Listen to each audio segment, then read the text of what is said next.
8월 7일 예레미야 47장 1절부터 48장 10절. 바로가 가사를 치기 전에 블레셋 사람에 대하여 선지자 예레미야에게 임한 여호와의 말씀이라. 여호와께서 이와 같이 말씀하시되, 보라, 물이 북쪽에서 일어나 물결치는 시내를 이루어 그 땅과 그 중에 있는 모든 것과 그 성읍과 거기에 사는 자들을 휩쓸리니 사람들이 부르짖으며 그 땅 모든 주민이 울부짖으리라. 군마의 발굽 소리와 달기는 병거 바퀴가 진동하는 소리 때문에 아버지의 손맥이 풀려서 자기의 자녀를 돌보지 못하리니, 이는 블레셋 사람을 유린하시며 두로와 시돈에 남아있는 바 도와줄 자를 다 끊어버리시는 날이 올 것임이라. 여호와께서 갑돌섬에 남아있는 블레셋 사람을 유린하시리라. 가사는 대머리가 되었고 아스글론과 그들에게 남아있는 평지가 잠잠하게 되었나니, 네가 네 몸 배기를 어느 때까지 하겠느냐? 오호라, 여호와의 칼이여, 네가 언제까지 쉬지 않겠느냐? 네 칼집에 들어가서 가만히 쉴지어다. 여호와께서 이를 명령하셨은즉 어떻게 잠잠하며 쉬겠느냐? 아스글론과 해변을 치려 하여 그가 정하셨느니라 하니라. 모압에 관한 것이라. 만군의 여호와 이스라엘의 하나님께서 이와 같이 말씀하시되, 오호라 느보여, 그가 유린당하였도다. 기랴다임이 수치를 당하여 점령되었고 미스갑이 수치를 당하여 파괴되었으니 모압의 찬송 소리가 없어졌도다. 헤스본에서 무리가 그를 해하려고 악을 도모하고 이르기를, 와서 그를 끊어서 나라를 이루지 못하게 하자 하는도다. 만맨이여, 너도 조용하게 되리니 칼이 너를 뒤쫓아 가리라. 호로나임에서 부르짖는 소리여, 황폐와 큰 파멸이로다. 모압이 멸망을 당하여 그 어린이들의 부르짖음이 들리는도다. 그들이 루힛 언덕으로 올라가면서 울고 호로나임 내리막길에서 파멸의 고통스러운 울부짖음을 듣는도다. 도망하여 네 생명을 구원하여 광야의 노간주 나무같이 될지어다. 네가 네 업적과 보물을 의뢰함으로 너도 정복을 당할 것이요, 그모스는 그의 제사장들과 고관들과 함께 포로되어 갈 것이라. 파멸하는 자가 각 성읍에 이를 것인즉 한 성읍도 면하지 못할 것이며, 골짜기가 멸망하였으며 평지는 파멸되어 여호와의 말씀과 같으리로다. 모압에 날개를 주어 날아 피하게 하라. 그 성읍들이 황폐하여 거기에 사는 자가 없으리로다. 여호와의 일을 게을리하는 자는 저주를 받을 것이요, 자기 칼을 금하여 피를 흘리지 아니하는 자도 저주를 받을 것이로다. 아멘.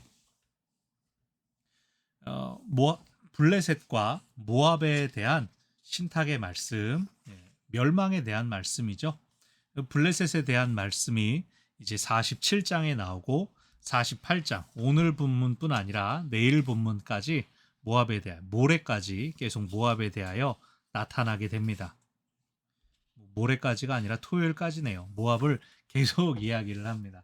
우리는 모압을 알고 있을 때 요단 동편에 있고, 뭐 출애굽 들어갈 때 이미, 이 출애굽 나와서 가나안 들어갈 때 이미 다 끝난 거 아닌가라고 생각할 수 있지만, 이 유다의 말미에는 굉장한 이제 영향력을 끼치고 있었고, 뭐 그뿐만 아니라 그 당시에 요단국 동쪽 편에 있는 지파들은 조금 골치를 앓았던 그런 민족이기도 합니다.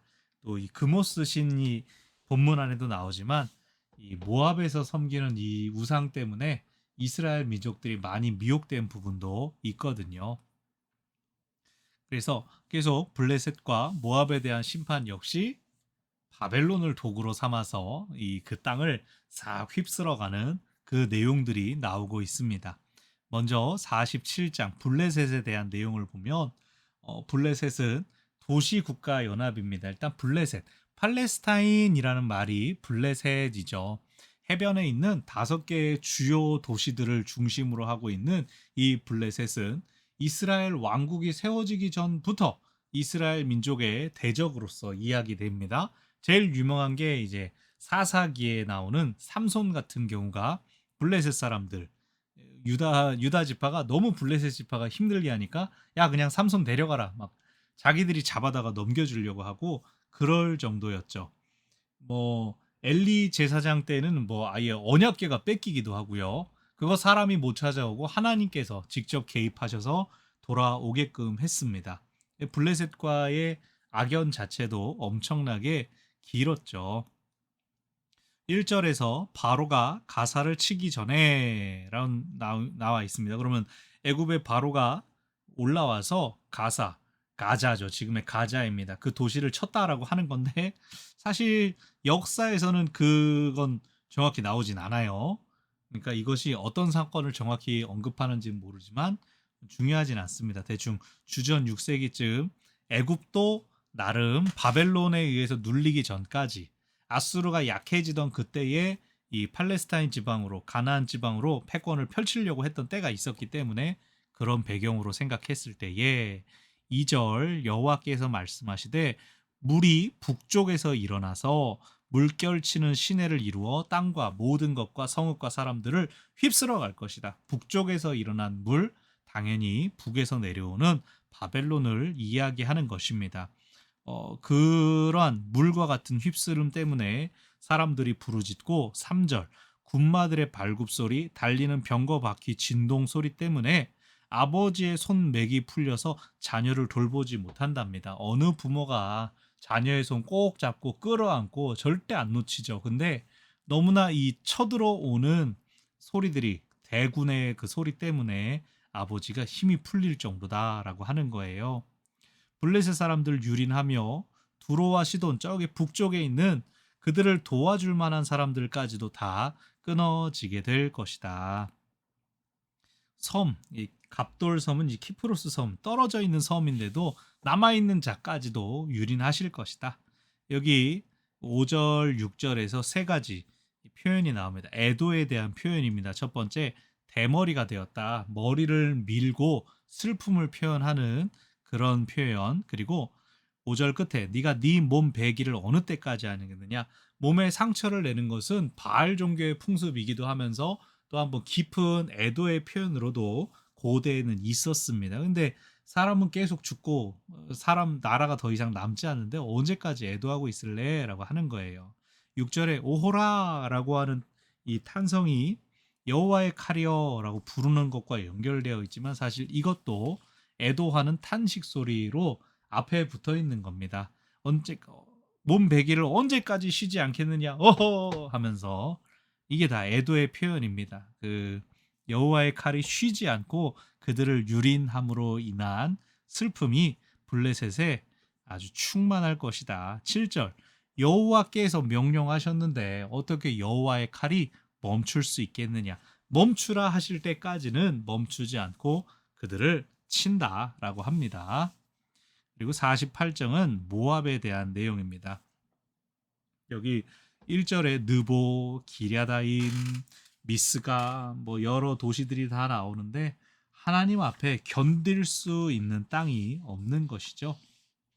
결국은 그들이 다 피하게 되는 거예요. 블레셋은 이스라엘 유다를 기준으로 하면 바다 쪽 서쪽에 있었고 모압은 동쪽입니다. 그러니까 지도를 보면 바벨론이 쭉 남쪽까지 내려와서 애굽을 잡고 해변을 따라 올라가서 블레셋 치고 다시 동쪽으로 이동해서 모압을 공격하고 있는. 그러니까 요즘 이제 제가 이걸 녹음하고 있을 때는 비가 많이 내리는데 물 청소하는 것처럼 이쪽 저쪽을 싹 하나님께서 그렇게 철저하게 어제 기억나십니까?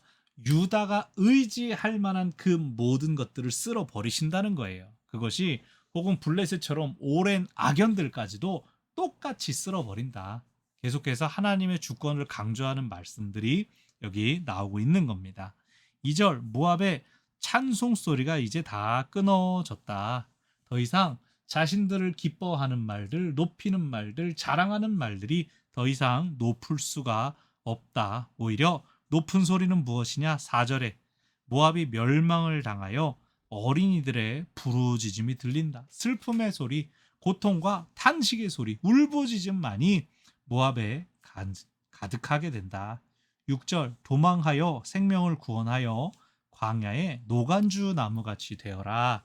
노간주 나무 혹은 떨기나무, 광야에 외따로 서 있는 외로운 나무와 같은 사막이잖아요. 겨우 자기 생명만 유지하고 있는 불쌍한 존재를 뜻하는 표현입니다. 그리고 70인역 성경에서는 이것을 식물이 아니라 동물, 들노새로 번역하기도 합니다. 그래서 무엇이든 너네는 너네가 의지했던 힘과 그 모든 것들을 빼앗기고 외로워질 거다. 고독해질 거다. 쓸 홀로 버티고 견뎌야 될 것이다. 그런 이야기입니다.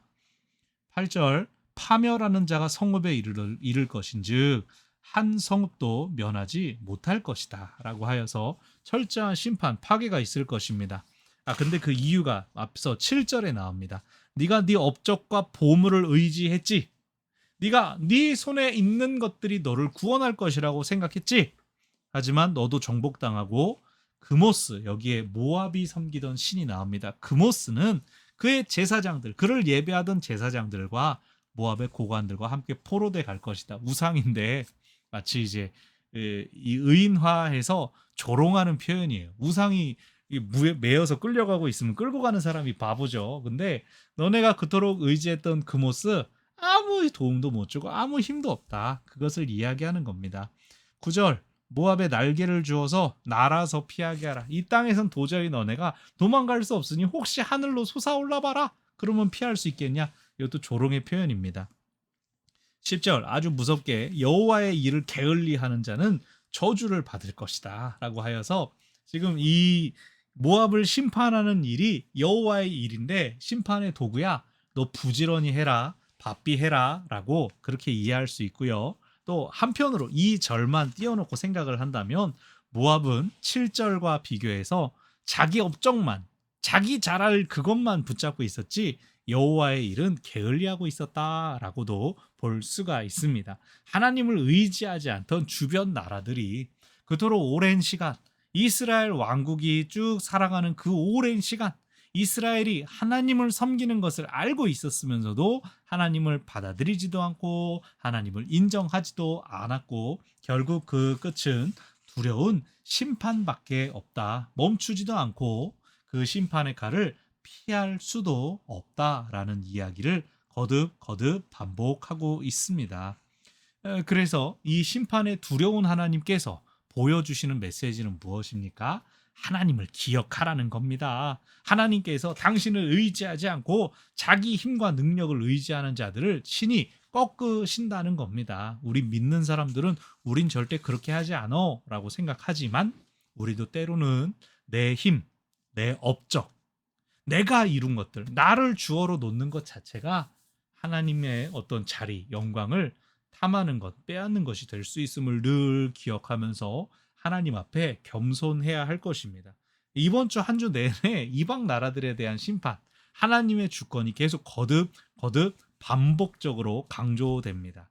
또 이 시기에 이렇게 말씀을 나눌 수 있는 것도 또 어쩌면 하나님께서 뜻하신 바가 있으시겠죠. 모쪼록 겸손함으로 하나님의 주권을 인정하며 우리를 이끄시는 하나님을 함께 바라보며 나아가는 우리 모두가 되시기를 바랍니다.